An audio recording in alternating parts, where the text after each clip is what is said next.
My name is Phil Perazio, and I'm a urologic oncologist, a surgeon. Like many of you, I absolutely love what I do, and I would not choose another profession.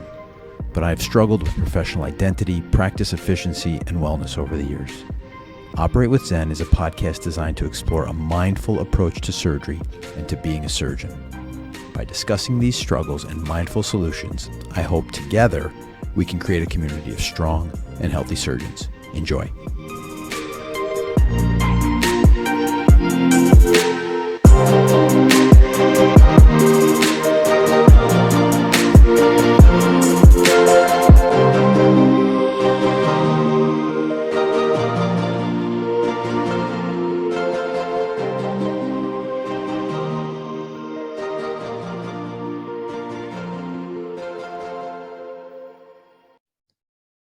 All right, everyone, and welcome to another episode of Operate with Zen. Today, we have the great pleasure of being joined by Dr. Nishant Patel. Nishant, introduce yourself to the crowd.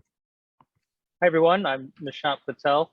I'm an endourologist at the University of Virginia. Been there for about a year now, and I want to thank Phil for having me on the program. Well, thanks. We want to thank you for being here. For those who don't know Nishant or don't follow him on Twitter, he's got quite an incredible story of resilience and overcoming some real challenges and being a real survivor in urology and in medicine. So Nishant, I'd love to get into your story, and happy to start wherever you want to start, and then we'll get going. Yeah, the beginning's always a great place to start. So, I'm first generation Indian. So my dad moved here from India back in the 70s. And, standard story of no money in his pockets and didn't have us yet. But, he moved to Chicago, a lot of medical training programs there. I think, pyramidal programs back in the day. He tried surgery, didn't make it. Internal medicine, he didn't like it. And radiation oncology, it was just, kind of burgeoning at that time. And so he went down to the basement and this was like I think November something. He's like, "Do you guys need a resident?" They're like, "Yeah, come back on Monday." And that was it. That's how he got his residency in radiation oncology. And after that, I was born in Chicago, and then my brother was as well. He briefly moved to New York, where my dad was an assistant professor at New York Medical College. Had an opportunity arise in Arizona, Prescott, Arizona. Not a lot of folks know where that is, but that's where I grew up and spent the majority of my childhood. It's an interesting place in that, we were one of the first Indian families to move there. And, that brought its own challenges, but it was, I think I had a great childhood growing up, but it was a very small town. And I got into drinking very, very early. I don't think it was like the friends that I hung out with. I don't think it was the, pressure of school or anything like that. I went to public school, but it was just what everyone did. But, from my first drink, I knew that I drank differently than everybody else. I couldn't stop. I would black out. I would, be that guy that, was just pass out all the time. And that was the goal for me. And I thought that's what everyone did, drinking.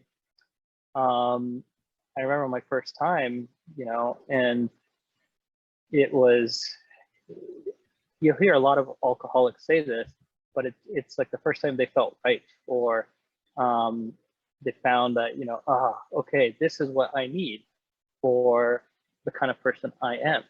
And, I don't know if I maybe underlying had a sense that I didn't always fit in or something was missing, but I say, and a lot of my alcoholic colleagues say, that once they found that was the thing that was going to be, that's what was going to make them part of life. Obviously it turns out the complete opposite. And so, I did well in high school. I went to state school, University of Arizona. I stayed there for medical school. And, I can't think of a moment when the drinking got to be really problematic, but I do recall when it got daily.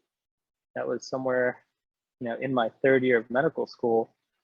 And I had known by then that I wanted to be a urologist after some early exposure. And we throw this term around, a functioning alcoholic or high achieving alcoholic or high bottom alcoholic. Maybe I was that because, you know, I kept all appearances. If you looked at me on paper, it looked pretty darn good. If you saw me on a weekend, not good. It was pretty bad. And I could just keep that up. And so that for me was the impetus to be like, oh, I can do both these things. Because I want to. I really wanted to be a physician and I really wanted to drink, you know? And I didn't see it as an either or scenario. I could just do both. And at this time, I didn't really even understand what alcoholism was. I just knew that I was having some consequences, you know, but I blamed it. It was definitely not my fault. It was, you know, oh, that cop was being way too hard on me, or that bouncer at the club was being a jerk. I was in the right there. And, you know, I missed some time in med school from drinking. I almost failed my pediatrics rotation. I made it up. A lot of lying went into this. I'm really surprised, you know, no one took me to the side and said, hey, this is problematic. Everyone kind of just ignored it or swept it under the rug. And, you know, if I had a student like me, knowing what I know, I would be super concerned about the, you know, the types of trouble I was getting into, not almost, you know, honoring everything else, but almost failing pediatrics because I just didn't show up because I was drinking, you know, during a time when I was supposed to be there. And, you know, I tried to stop on my own. That's, you know, that was when I started, because I wanted to finish medical school and I found that I couldn't stop. That was scary. I found that, you know, I was like, I have all this willpower to do, you know, medical school and all these things. I can certainly think my way into just stopping on my own. And I could not do it. I'd try to go in, but to my rotations, and I'd have a, you know, emptied out water bottle filled with vodka, taking sips from it every day, still buzzing around doing work. It's terrible. But that's how deep I was into this, thinking still this is norm, this is okay. And, you know, it came time to apply for, you know, the match, and everything looked good on paper. It really did. Got a bunch of interviews at some top places, but I would show up drunk to the interviews. And somebody out there must have known something. I'm sure there's, you know, people that I work with now that probably interviewed me, and I have told this to them, you know, they don't quite recall, or they say, yeah, there was something up with you, but, you know, I was drunk for a lot of the interviews. You know, bringing it in my suit in a flask and going to the bathroom. Still thinking this is okay because I'm going to match, obviously, you know. And the time came, and I got the letter, and that's like a traumatic moment, I think. In if you're gearing your whole life towards something, and to be told that, you know, it's not you this time, that was really devastating. And I didn't quite put two and two together, though, that maybe it was the drinking, you know? And so I figured, what should I do? Should I scramble? And I mean, above anything, I wanted to be a urologist. I honestly couldn't see myself really doing anything else other than that. So I took an unpaid research job at Cornell in New York City. So I moved to New York City as a full alcoholic, now very far away from everyone I knew, didn't know anybody. It seemed like a good idea, but New York can be a very scary place if you're never lived there and you're in active addiction. There's so many opportunities for that to get so much worse. So Nishant, I want to ask you while we're transitioning to New York here. And first of all, thank you for sharing this story. I mean, your honesty is incredible. So you're transitioning to New York, and you mentioned that people must have known what was going on. Do you think anybody really knew at this point what was going on with you and how deep your addiction was? No, the thing is, I don't even think my parents knew, you know? because I was so good at like I thought I was so good at hiding it. Maybe I was. That's the thing. I don't know. It's a lot of it is such a blur. There are some moments that stand out, but I was a daily drinker. That's all I do know. My brother definitely knew, and we had it out, and we didn't talk for a while, and all this sort of stuff. And but leadership at med school kind of knew what was going on, and it wasn't, there was no sort of intervention or anything like that. I wish there would have been, because I could have used the help back then. Maybe it didn't have to get as bad as it did, but it's hard to say,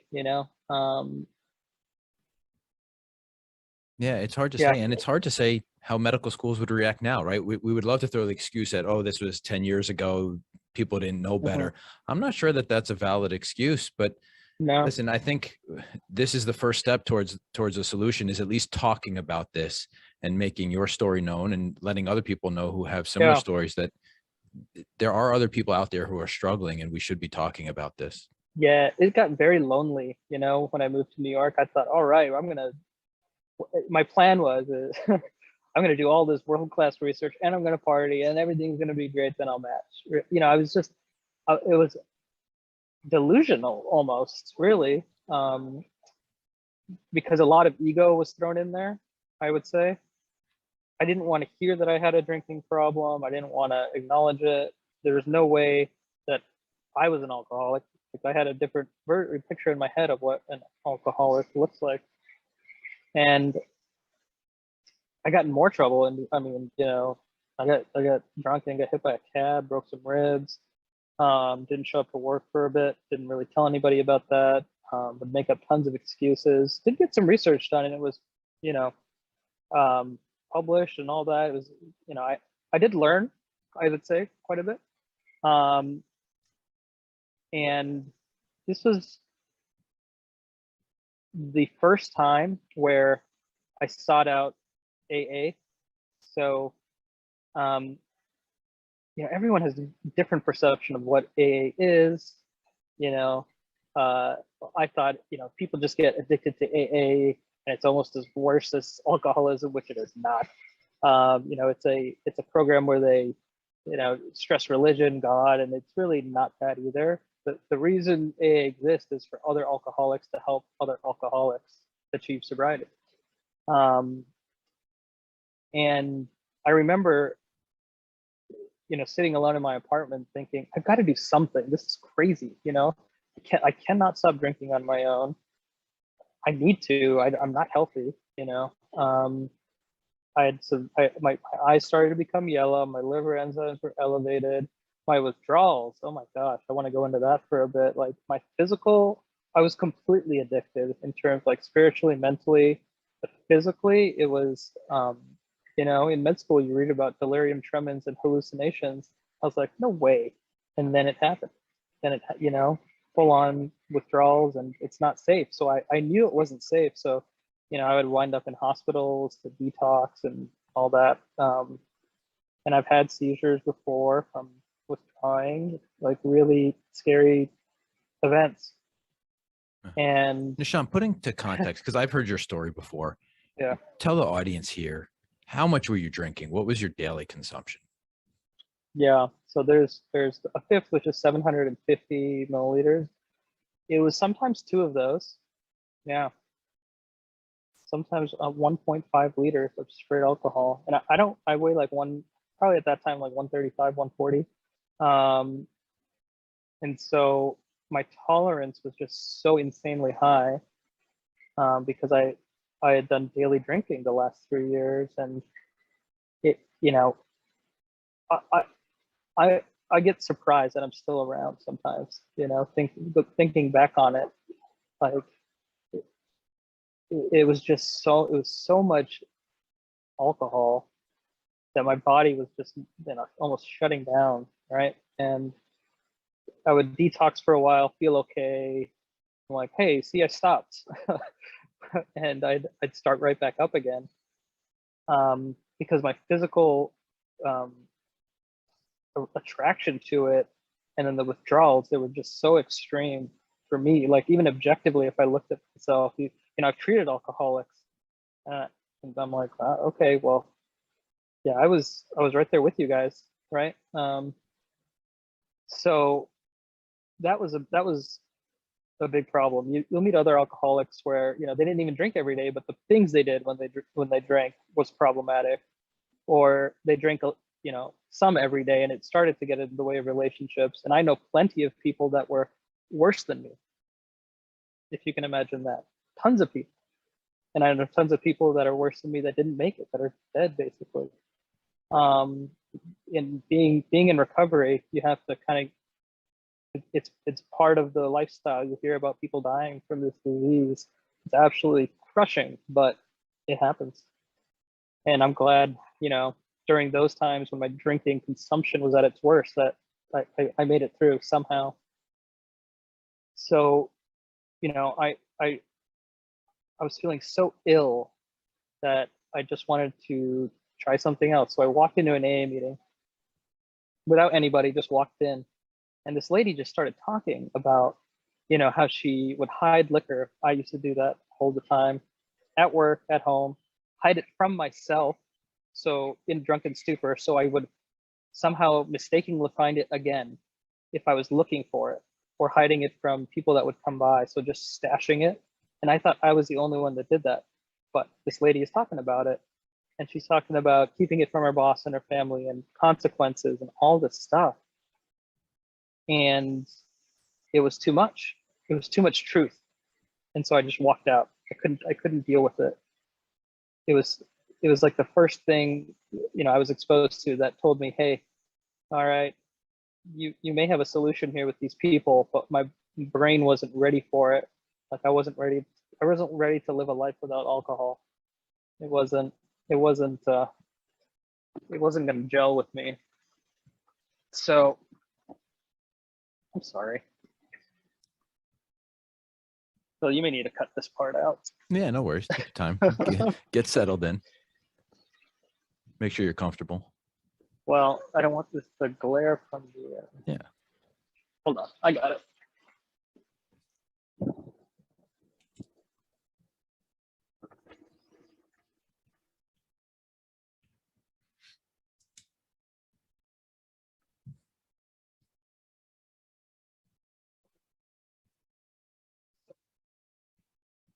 Hold on, I lost audio on you.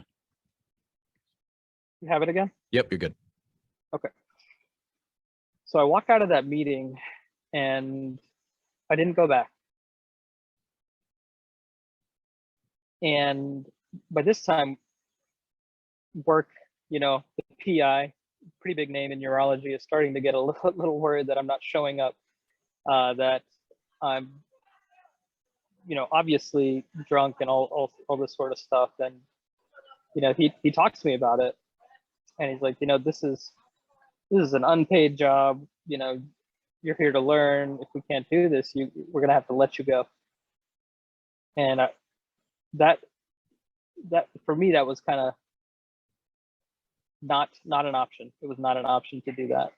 And so I went to an addiction medicine specialist and, you know, got on some meds. There's some good medications. Disulfiram is like the OG one, which people can still drink on it, but they get very sick. There's naltrexone IM, which they do now, which can cut cravings. There's also Camprol, which can cut cravings. So there's actually medical therapy initially to cut the cravings, right? And so I started on those, and I really gave AA another shot. And I didn't know what I was doing, and that was okay, you know. I just showed up to meetings and I didn't drink for the first time in years, and I started to feel pretty good. And this was about the time to reapply for my second time around, and I got 22 interviews and went to all of them, and I didn't match, which was just super soul crushing again. And I figured I still want to be a urologist. It's taken a hell of a time to do it, but I really, I don't see myself doing anything else. And I was sober at that time, not for long. And, you know, I went to an interview at Henry Ford, and they had a program for people that had not matched. And I just took that job, you know, sight unseen. I just said, yes, I'll do it. So I moved out there. But before I did, I made a, you know, what I can see now are just a series of not good decisions where I stopped going to AA. I got more concerned about my career than not drinking, than my life actually. And as soon as I showed up there, I went out drinking again, and a really bad bender, you know, about a week or so straight. And again, I thought this would have to stop, and so I found another addiction specialist. And on a Wednesday morning, August 12th, 2009, I drove to that place, but I got pulled over for a DUI.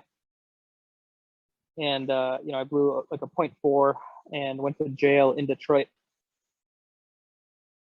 and started to go through withdrawals there, pretty severe withdrawals that they picked up on, and I said, you can't be doing that here. And so I went, you know, I remember this moment in the jail cell, and you'll hear alcoholics talk about this too.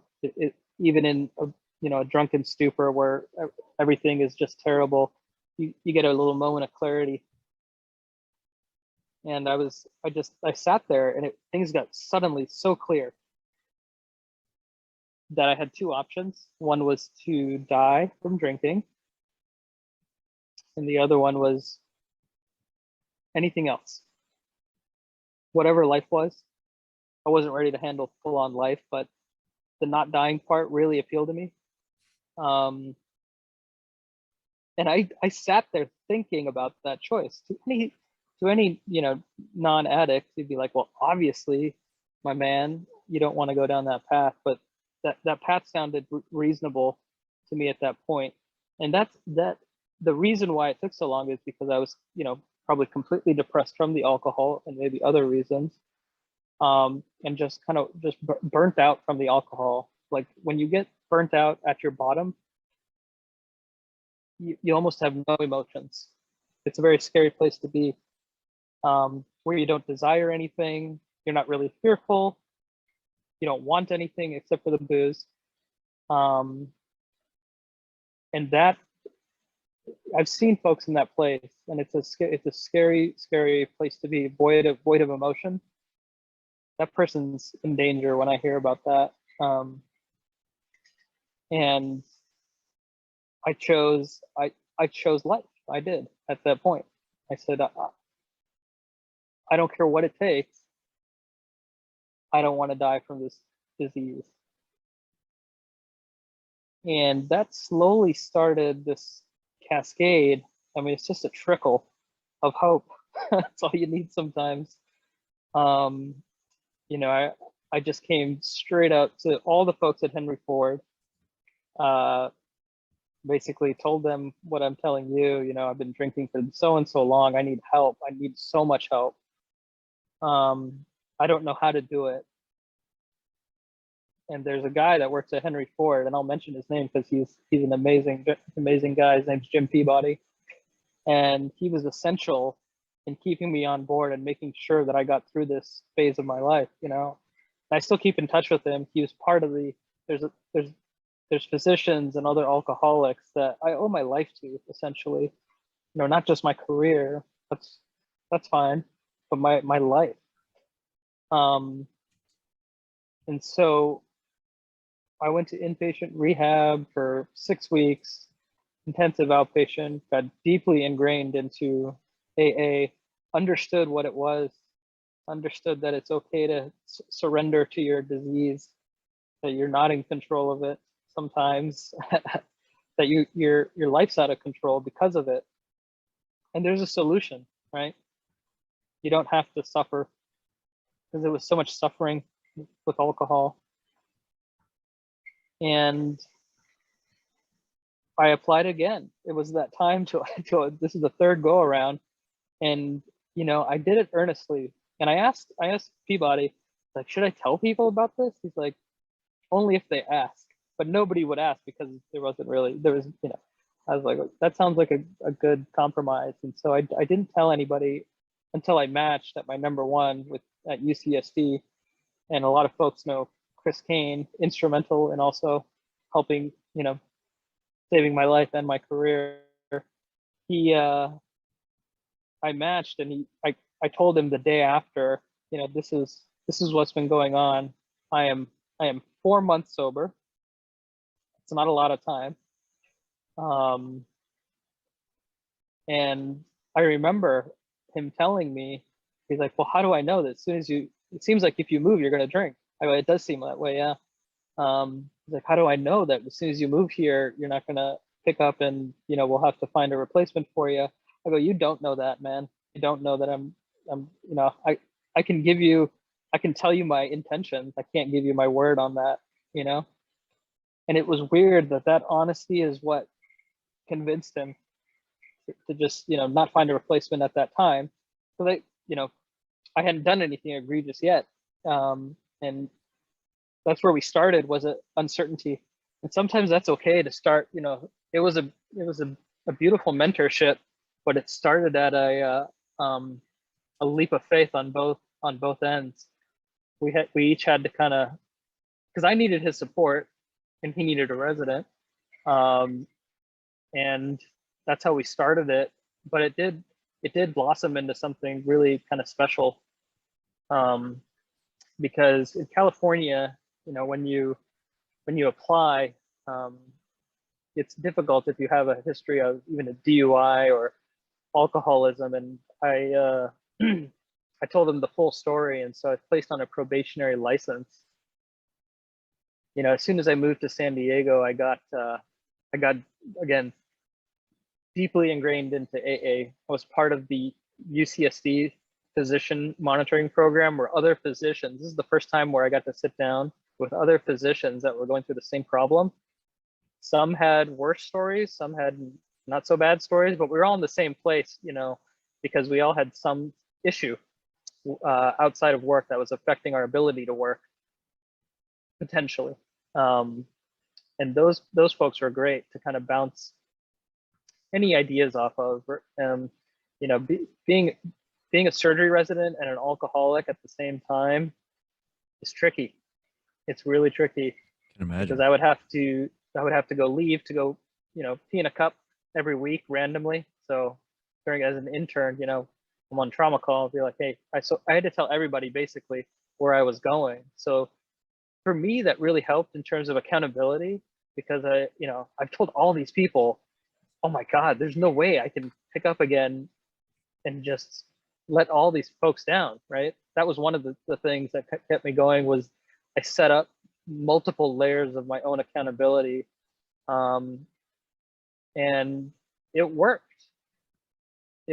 It was difficult, but there was tons of people who helped me through this. This is not a journey of just me, being resilient and persevering. This is like hundreds of people supporting me to get to my goals. And where I was kind of, I had lots of ego. I learned a lot of humility from that. Not humiliation. I was definitely humiliated plenty of times when I drank, but humility in that it's amazing when you just share, your needs, and they can be quite simple. Hey, I need to go pee right now. What that means to me when folks respond, do what you need to do to take care of yourself so you can be there for others. Let's give you this time. You need a little extra help. And everybody was there for me during residency. It was very, very supportive. Whereas I've heard other stories, of other folks that didn't want to get the help. They were fighting it at every corner, and it's a little rougher that way. I know for sure.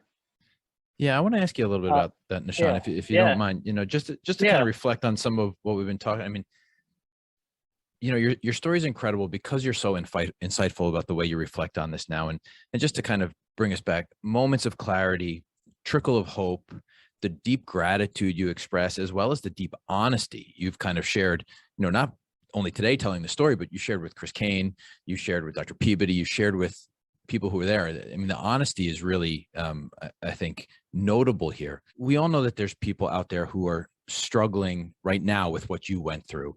And we know your story is an evolution, and we know their story is going to be an evolution too. But, you know, what would you tell them right now when they're pondering, do I have a problem? Do I need help? How do I get help? Where do I even start? Right. Yeah. For me, it was a feeling of loneliness where I thought there was no help. My problem is my own problem. It's not anybody else's. What, you know, I can think my way out of this, and it's just, it's hard to say. It just doesn't happen. It may happen, but it's to the rare addict and alcoholic. For me, it had to get bad enough where I was weighing whether, you know, I wanted to live or not. And I hope it doesn't have to get bad enough for other folks out there. But you don't know. That's the thing. You don't know if you don't ask for help. And in my instance, you know, it was like some weird switch of honesty, and I feel like it came outside of myself. So the honesty part is sometimes hard to get, um, because this disease, and there's many other, you know, mental health issues like depression and alcoholism.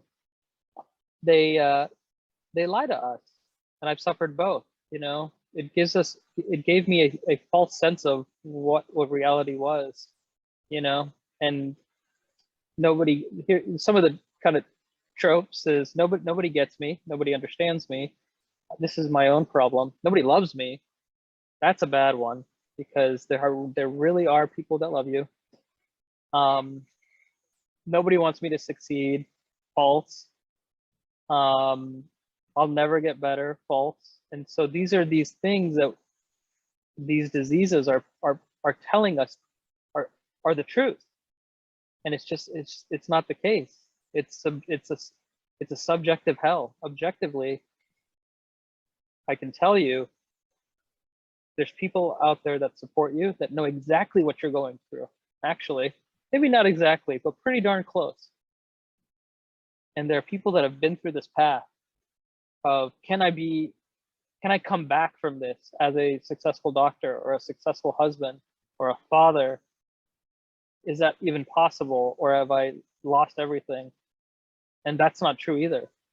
There's a path to redemption in this. Is the beautiful part of asking for help, is, you know, there's redemption in all of this, no matter what you've done.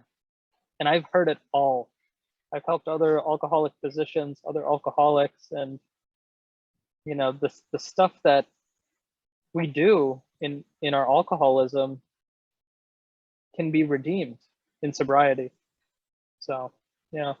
That's a great message, and I know it's going to help people out there just hearing it.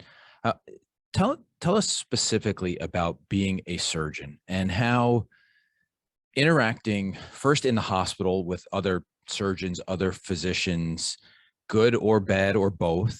And how does this come up now that you're public? You talk about this. I'm sure it comes up with patients too. Yeah, I'd love to hear kind of your experience as a surgeon now on the other side of this. sure. So maybe just to quickly just finish up my story, you know, I had to get released from my probation. And so, you know, there was a big meeting in front of the California Attorney General, the AG, the medical board. It was fully professional. It was like a courtroom. And Chris Kane and a bunch of attendings testified on my behalf. And after they testified, they were like, obviously, after 6 years of sobriety, you know, he's done everything he's supposed to. Let's send him off with a regular medical license. And then I matched for fellowship at Cleveland Clinic with Manoj Manga, you know, doing kidney stone disease. And that was a great year. And, you know, living a good, sober life, really. But life happens, you know, and my first job out of fellowship was not a good part of my life. And professionally, most people that I told really accepted my problem or acknowledged it and knew that I had to do what I had to do to take care of it.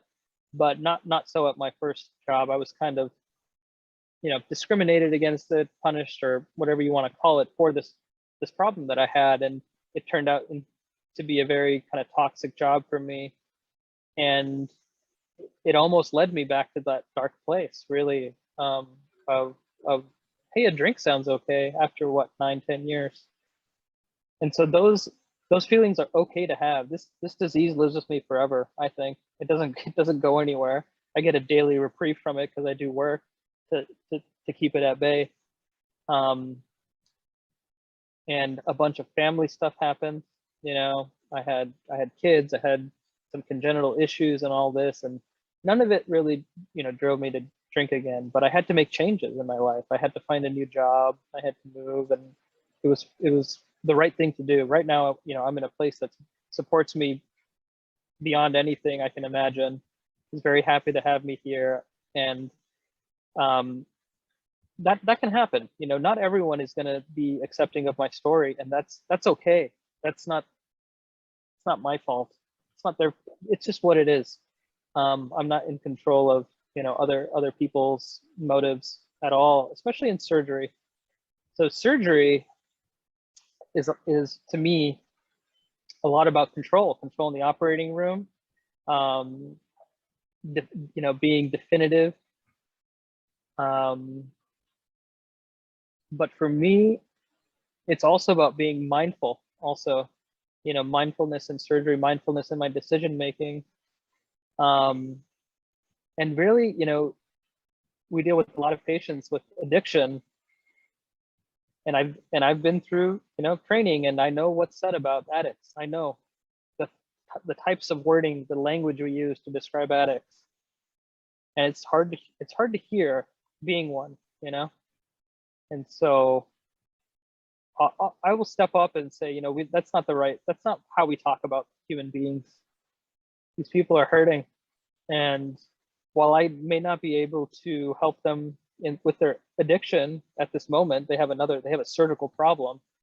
Compassion can be laid on pretty thick here in this instance, because I can tell you, no one chooses to be addicted.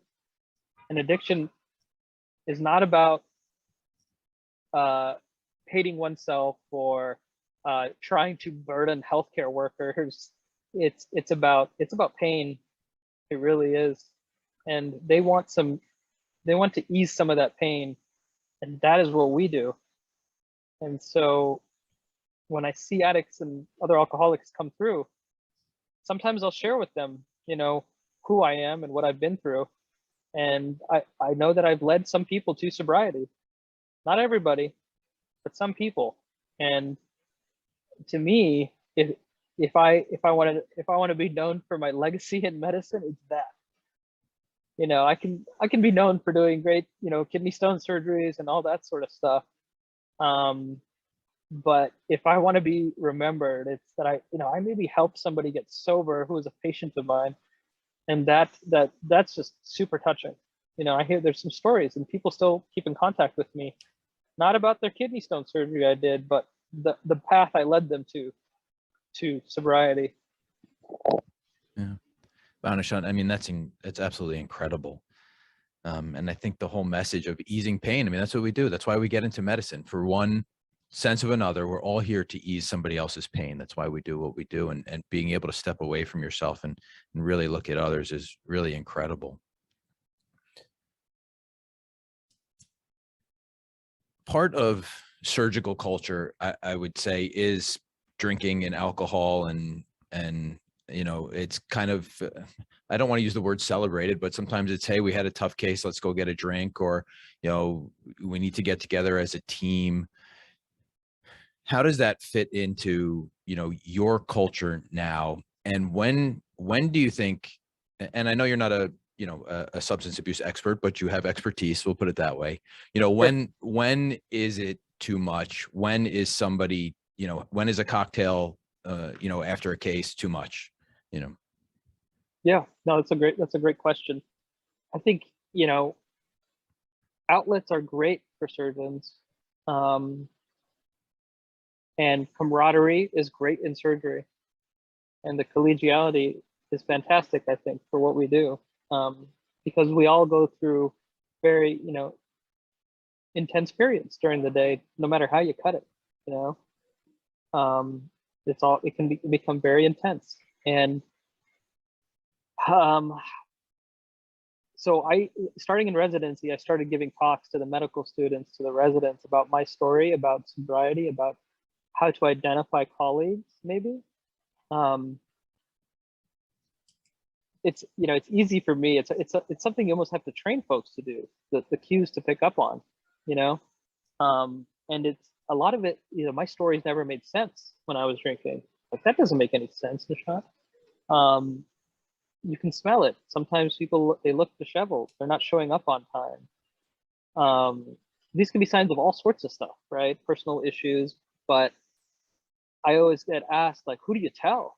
You know, if you suspect somebody, like, who do you talk to the person? Do you talk to the chair? Do you talk to the medical board? All those answers are probably okay, depending on what the situation is. But I have talked to people directly that I've suspected. Um, and I've gotten people help that way too. I've had other people reach out to me to talk to other people because I gave some of these talks. We're concerned about our classmate. Is it okay if he agrees to talk to you? Would you talk to him? I'm like, of course I talk to him. When it starts becoming a problem, right? I don't have a problem with drinking. I don't have a problem, when I look at it being around me, the outside entity of alcohol. When I look at it, I don't hate it. I don't fear it. I don't love it, but I respect what I became under its influence.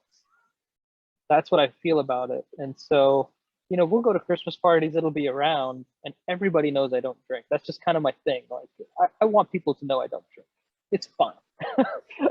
They don't need to know why all the time, because the story takes an hour. But it's it's it's something that I like to make known, because if I drink again, I could easily die, right? Like, this disease, I've seen people with 10, 15 years of sobriety have some minor, things go on, they slip up, they drink. They don't come back, maybe. They don't make it alive. And just acknowledging the severity of my alcoholism, I like to set up multiple layers of accountability for myself. Not that I don't trust myself, but I understand how powerful this disease is. And not all heavy drinkers have alcoholism. I know plenty of great surgeons. They drink, they go home, they can stop drinking. If you can't stop drinking, that's a warning sign. If you're doing it alone, that's a warning sign. If you're making excuses, if you need something in the morning to help you get to work, that's a warning sign. The problem is, or the question I would say is, if it's that big of a problem, are you the one that's going to be the impetus to help solve it, or is someone else going to bring you in? And generally, if someone else brings you in, it does involve a lot of bureaucracy. There's certain protocols that departments, hospitals, medical boards have to go through, and they are very unpleasant for years to ensure that you're safe to the public. As a medical student, I was not a safe medical student for patients, and I still have guilt and all sorts of feelings about that. I've never operated drunk, which is beautiful, but I know people that have, which is scary. It just blows my mind, but it easily could have been me, and at some point, if you're under, the grasp of this disease, you're not doing your full job as a physician to truly care for people if you're doing it under the influence. and I speak as someone who's done it, right? It's kind of coming out of both sides of my mouth, but it's not what we signed up for, and it's not who your patients want. Your patients don't want someone that's under the influence, or if you need that drink to get into work, maybe it's time. Maybe it's time to ask for help and you be in charge of your sobriety. Otherwise, someone else will be in charge of it, and it really won't be pleasant. It's a tough road, lots of hoops, lots of mistrust of you. People don't trust, people did not trust me for a long time. And that hurts. When my intentions are good, but on,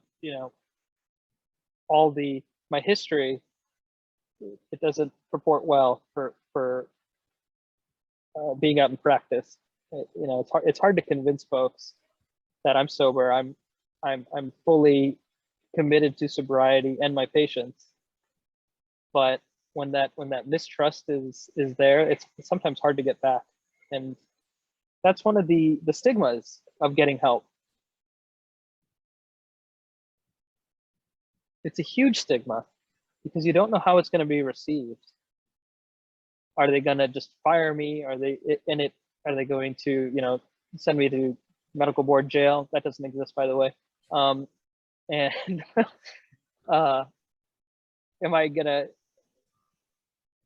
am I never going to be a physician? Well, you could easily never be a physician if you continue to do what you're doing also, right? So I wish there was a way, and I don't feel that the stigma part has changed much. Even when I went through, we talk about it more. We do. It's more open, physician wellness, resident wellness. We do talk about it. But when I hear individual stories, the stigma thing always pops up to this day. And it's sad. It's sad to see, because addiction is misunderstood by those that aren't addicted. And that's why communities of physicians and people being open about it, if there's anyone listening to this and you have a problem, you contact me on Twitter, right? DM me if you need to, if that's what it takes. Because I would rather someone live and be sober than be continue being a physician, no matter how good they are, drunk and miserable. I would rather you survive and come to some honesty in your life and thrive that way than perhaps be a risk to patients. So that's kind of the bottom line with coming to terms with this disease is the honesty part, and it's not easy. It's not easy to get a hold of. Yeah. So, I think you speaking about this, you sharing your story is, as we said, the first step towards lowering stigma. I think people recognizing that this is any substance abuse gives you a distorted sense of reality, right? It is not that there's something that you're not an evil person, you don't do it on purpose, but you have a distorted sense of reality. I mean, we listened to you tell us there for how long you thought this was normal behavior. And it's not because you're a bad person. It's obviously not because you're a stupid person, right? You understood everything going around you, but you didn't understand. I was a sick person. You're a sick person. And we take care of sick people, right? Yeah. And so this is, to me, addiction is no different than me treating a kidney stone. Here are your options. What do you want? Ureteroscopy, PCNL, shockwave? It can be almost simplified like that. Do you want to continue what you're doing and potentially, mess up everything? You want to try to get help, or do you just want to stop working for a bit and then figure it out? That's okay too. It should be treated as the diseases we treat. It's in some way it's shared decision making, because if you work with a real professional, that's what they're going to tell you. Unless the medical board gets involved, and then they will tell you how they're going to deal with it.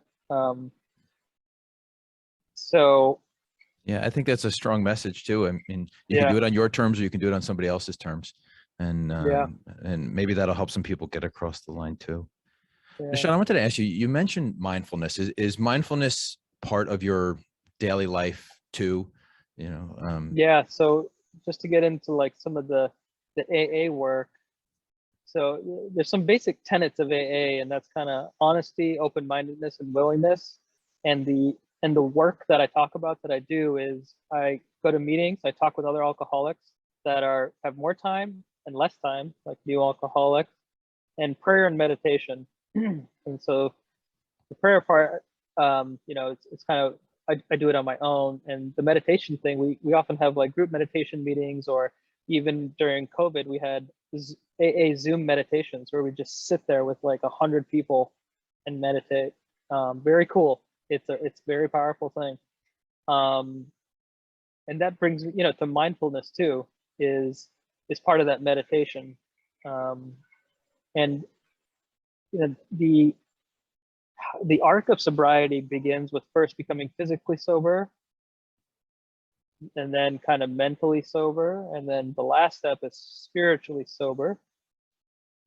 And I keep going to AA. It's not I used to go to stop avoiding all the bad stuff that was happening, but now I keep going to retain all the good things that have come from it.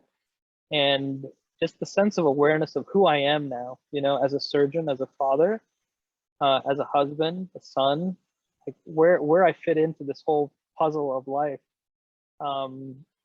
It just brings so much more purpose now. I had no idea sobriety would do that. I just didn't want to die.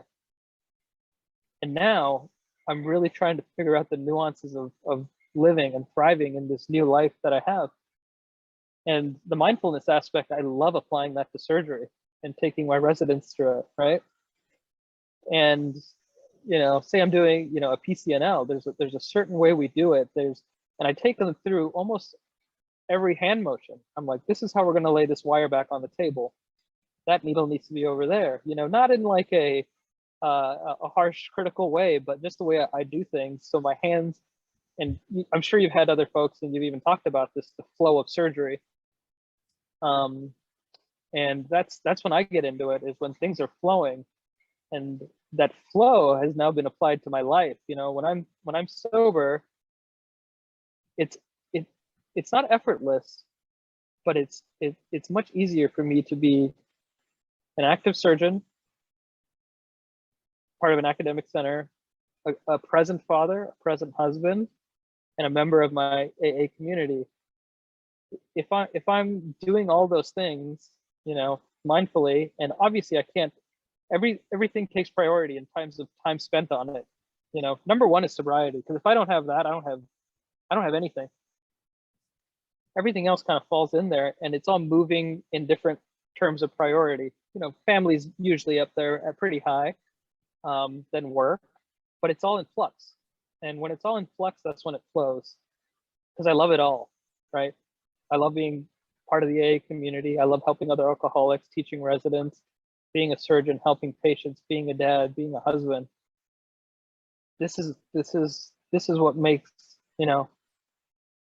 my life meaningful for me. From a kid that was drinking himself to death in a small apartment in New York City 10 years ago, shades drawn, nobody knew what I was doing or even existed, to being an active member of society. Like, that's what sobriety has given me. And I don't know. People ask me, so are you grateful you became an alcoholic? That's a crazy question to answer. I wish I didn't have to cause so much pain and go through much pain, but I don't think I'd be here, in my mental space, dealing with, all these things we're dealing with, without going through the darkness, man. Like, the darkness is part of my story. And I look back on it, not fondly, but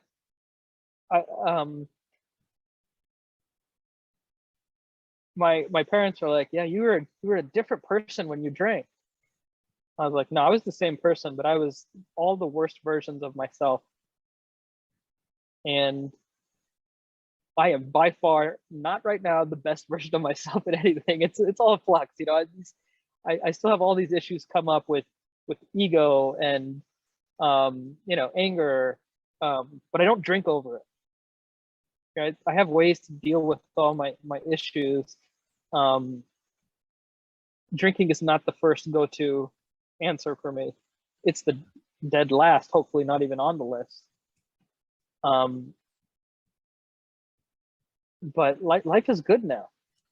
That's great. You know, we talk a lot Yeah. on this podcast and in mindfulness in general about identity and self, because I think it's one of the major sources of stress for surgeons is not knowing who we are and not fitting in. And I congratulate you on clearly at least outlining and knowing who you are. I mean, I love how you said it, and you said it multiple times: father, husband, surgeon, alcoholic.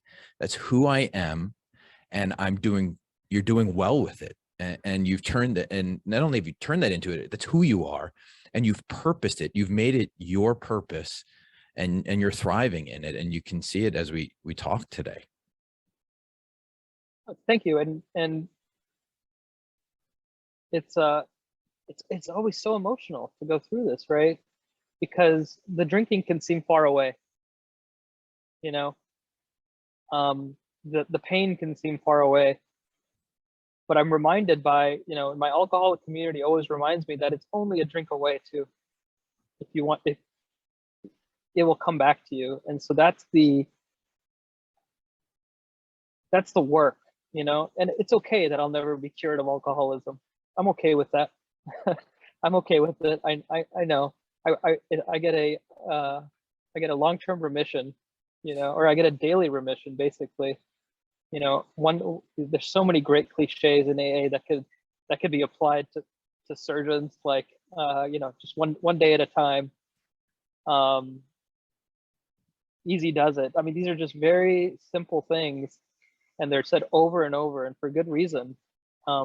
Because once I start to get ahead of myself and start thinking, you know, this is how the outside world needs to be, or I demand, you know, my work be like this. I demand my family be like this, and then I'll be happy.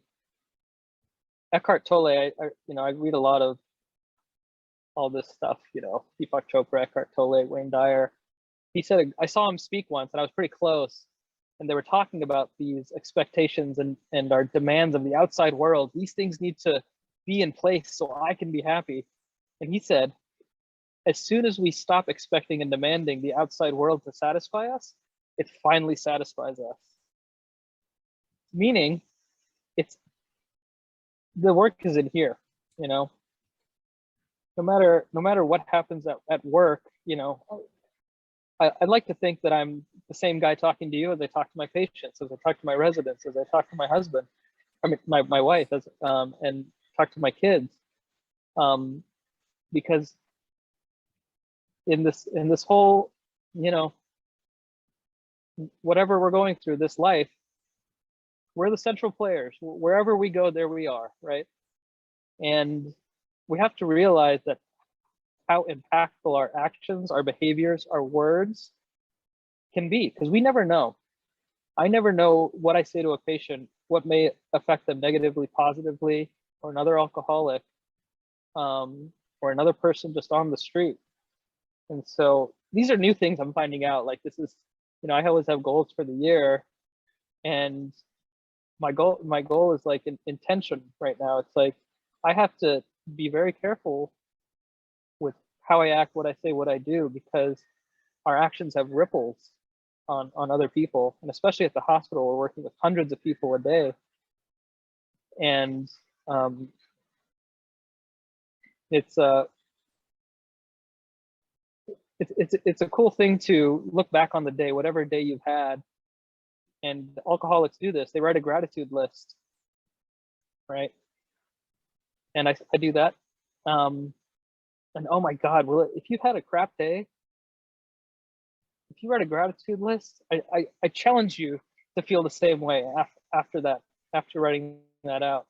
It's a very special thing, because surgeons can complain a lot, and I do, don't get me wrong. But you know, I'm grateful that this patient's procedure I was worried about went well. You know, I'm grateful that my family's here with me right now. We don't have power at our house, but we're all together in this you know, motel room, whatever. It's great. You know, my patients aren't showing up. COVID is terrible, but there are patients that did show up, and we did help them. When I really just flip it around, it can change my whole attitude when I'm feeling crummy. And so a gratitude list, it can be a very powerful thing. Yeah, I think that's a great point. I was journaling or writing can be an incredibly mindful exercise, and I was hugely skeptical of it. And Yeah. Oh I yeah. I journal every night, and the first thing I write down are things that I'm grateful for, whether I've had a crap day or not. And you are absolutely right. It puts you not only in the right frame of mind for that day, but for the next day, and it helps you set up what's really important. What are the things to be positive about and grateful about, because it's so easy to focus on the negative. So easy. And you know, these times we're living in, it just seems like it's one big negativity blanket. But man, there's people out there, and you'll see them. They're like beacons of hope, you know. And I rely on these folks. And there's stories from our patients that just tug at your heartstrings. Like, you can't believe what some of these folks have been through. And putting that into perspective of my own life, of what I've been through, and realizing the great privilege we have to be in a position to help these folks out, you know. For me, the only appropriate response is gratitude and you know, humility to that. That's the only thing that makes sense when I'm presented with this sort of stuff. And it took years for me to get there. It took years. And again, it was not a planned outcome of me getting sober. It was just not dying, right? But the I guess the height of, you know, my awareness is balanced by the depth of my fall. Where how low I was, you know, I feel like I've gone in the opposite direction of, like, I'm just so aware of things now, and I can't get rid of it. It's like it's no matter how hard I try, you know, everything means so much more to me because I'm grateful. I'm grateful to be alive and be able to do my job well and work with people I absolutely adore. And you know, this time that we're in right now, this negativity blanket, it will pass. And for me, what it's done is that it got me closer, because I had some free time, because I left my job right during, as COVID was picking up in LA, and I didn't have a job lined up, and that was okay. I got deeper in with sobriety on Zoom. I got to know my 2-year-old son a little bit better. I got to know my wife a whole lot better. And we came out stronger. We really did. And the slowing down of life for me is what makes it possible to keep it all together. Is the extreme, just slowing it down, keeping it simple, will take me there to, you know, whatever complex case I have tomorrow. I can approach it with calmness and humility and, you know, hope, rather than dread and uncertainty and fear, which I still feel, but there are solutions now, which is fantastic. I never had solutions before. Yeah. So I want to ask you one more pointed question before we kind of move towards summaries here and give you an opportunity to just kind of tell the audience anything else you want. But, you know, it seems, you know, alcohol in the beginning was at least one of your coping mechanisms for dealing with some issues. And you talked about, now, listen, it doesn't mean the issues necessarily go away now that you're not drinking. So what are your coping mechanisms now? How do you deal with the stresses of being a surgeon and a husband and a dad and all of that other stuff in a healthy way? So when I stopped drinking, I got, you know, almost dangerously addicted to tennis. So I play tennis, you know, I'm like, I know, you know, I know so much about tennis, it's ridiculous. Like, racket tensions and strings and all the strings and all the rackets and all the players and all this sort of stuff. And it's just one of my things that I'm completely into. I like to make music. I play the drums, and I I synthesized music. I DJ'd my way through residency, which was cool. But the thing that helps me the most, and you're not going to be able to do that every day, is just loving the mundane. It's like sitting there reading a book with my kid and thinking this is the most special moment on planet Earth right now, and being just completely enamored with the utter boredom of being with my family, or being in Alcoholics Anonymous and hearing the same message for 10 years, being okay with hearing that same message, and it's kind of like wanting what I already have is what helps me with the mundaneness, or letting my steam out, because I know from previous experience, if I let my steam or my energy out in any other way, I will lose it all. So most people don't have that kind of risk ratio. If I go out, it's all over. Like, I don't have anything left. So for me, it's, physical activity for sure. I love my work. The research is a great outlet for me too. Just really keeps things interesting. And loving the mundane. It's a beautiful thing. That's great. I know exactly what you mean. My family and I are kind of in the middle of a city move. So during the week, I'm without them, and we read by Alexa or FaceTime or something every night. And it would be so easy to just pick up a phone or, look at emails or something while it's going on. But God, I love those moments of just listening to a children's book, and you have to. That's what keeps us who we are, right? That's part of my identity. That's part of your identity. That keeps us whole and keeps us happy is loving the mundane. I couldn't agree with you more there. We've covered a ton today, and there's a ton we haven't covered, but I just want to give you the opportunity. If there's anything else you want to kind of share or say before we kind of summarize here. Yeah, I think it's kind of like you're looking at an addict right now, right? You're looking at an alcoholic. And the stereotypes that we have of people like me, they just have to be shed, These are our patients, our colleagues, our family members who may have these problems. We may know them as the problem family member or the problem patient. But addiction is about suffering and pain for that individual, and they don't want to be there, no matter what it looks like on the outside. And even if you don't have the answers, God, listening is such a great tool. So many people have listened to me and told me, I don't know how to help you, but let's find someone that can. And that can be very powerful too. And I tell that to people. If I don't have certain experience in something, I will listen to you as long as you need. And if I can't help you, I'm not going to try. Once we shed these stereotypes and the stigma of what we think addicts are and what addicts should be, or alcoholics, how they come across, or how they're going to get helped. If we can kind of just shed that and get to what the central issue is, and that's a person. That's a person.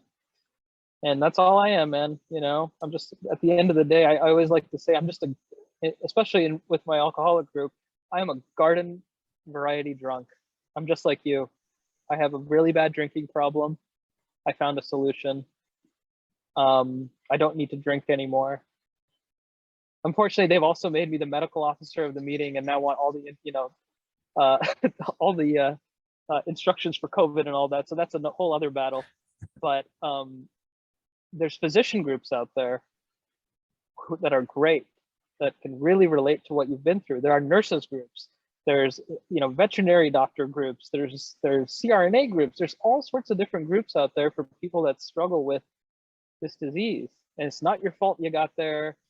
And it's not a shortcoming. You're not stupid. You're not a horrible person. You're not, you're not mean. You're not any of these things. You're sick. You're sick, and there's help. And if there's anybody out there, um, you can email me. My email is Nishant Patel, NISHANTPATEL @virginia.edu, and I can find someone for you. I know I have a lot of sober physician contacts all over the place. We have this little community. A lot of people aren't, honest. I mean, not honest. A lot of people aren't open about it. Excuse me. And that's fine. That's totally great. I really am, because like I said, I don't know what this story, I don't know who it's going to impact, in what way. And so hopefully it does, right? And in whatever way you're suffering, it'll feel like it's all alone and all by yourself, but it's not. Trust me. Nishant, it's really amazing to talk with you today. To bring it kind of full circle, you talked in the beginning of the podcast about how your purpose in life was alcohol and alcoholism, right? I mean, it was drinking. Mm-hmm.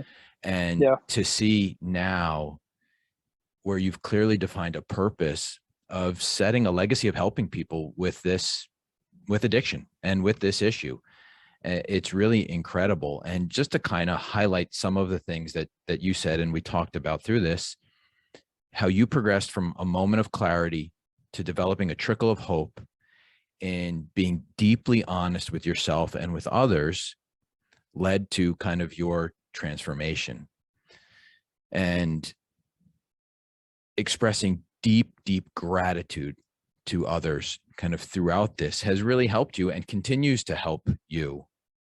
And I know there are people who are going to benefit from this podcast. There are people with addiction out there who will hear this and will benefit and will reach out to you. And I will say, if you can't get in touch with Nishant, you reach me through the podcast and I will get you in touch with Nishant or somebody will help, or Absolutely. or Right. I will listen to you, based on what Nishant has said today. But we are in medicine, as you said, to ease pain, and addicts are going through pain and going through suffering. And but also in that same vein, this job, this is one of my favorite sayings. It's meant to empower us to help people. It's not meant to break us as human beings. And we have to look out for each other and ourselves. If we're to offer help to other people, you got to take care of yourself first. And that's something that I didn't know for a while, right? And it can, surgeons can seem abrasive and aloof and superior, and that's something that I'd like to change too, in that if you're suffering, the only thing I want for you is success and sobriety. That's the only thing. I don't care what else, is going on. And I deeply mean that, because I know how awful it is. So that's my message. Yeah. Yeah, I think that's great. And I think, as you talked about getting out of this or before we even get there, I want to say, the other reason I know people are going to benefit from this is having this conversation. We are going to lower the stigma about this disease, and we're going to be there for our colleagues, and we're going to be there for our patients who are struggling, and understand that this is a disease. It is an illness. We can all get better together. And to help get better, whether you're an addict or not, I love some of the things, being aware of your needs, right? What do you actually need to get from A to B to where you want to be in life? Slowing things down, loving the mundane, surrounding yourself in a supportive community, looking for not only physical health, whether it's through tennis or sobriety, whatever it may be, physical health, mental health, and spiritual health are all really important to being whole. And I just want to say to you, Nishant, you use the term beacon of hope, and I would say you are fully a beacon of hope for me, and I know for others who are going to listen to this story. And I am so proud to have shared this time with you and share this story. And I really think it's an incredible story and an incredible message, and I give you all the credit in the world. Oh, thanks, Bill. Well, good. Well, I'd like to thank everybody for listening. If anybody out there is struggling, please reach out to anyone around you. Please reach out to Nishant. People are certainly there to help you, and we want you to get better. And I appreciate everybody listening to this episode. Have a great day.